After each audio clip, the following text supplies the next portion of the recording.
All right, so page 97, number 9, it says the cos of theta is equal to 1/2.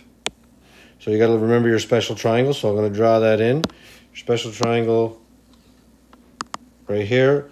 If you look at, there's two special triangles. We have the one that has 1 and 2 on it, and that is the special triangle where it's 60, 30, 90.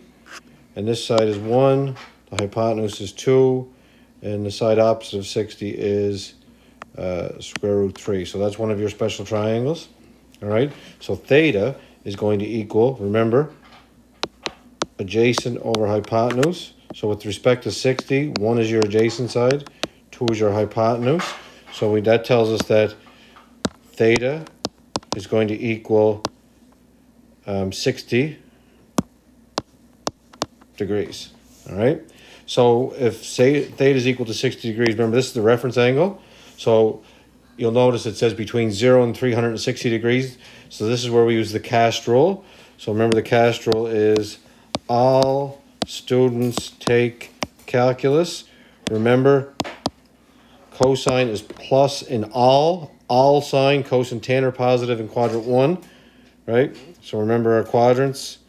So there's quadrant 1, there's quadrant 2, there's quadrant 3, there's quadrant 4. So the theta, reference angle for theta, 60 degrees, that's going to be an all, and the other angle is going to be 300, because remember quadrant 4 is equal to theta is equal to 360 degrees minus your reference angle. Reference angle. So that's 360 minus 60. So your other angle is theta equal to 300 degrees.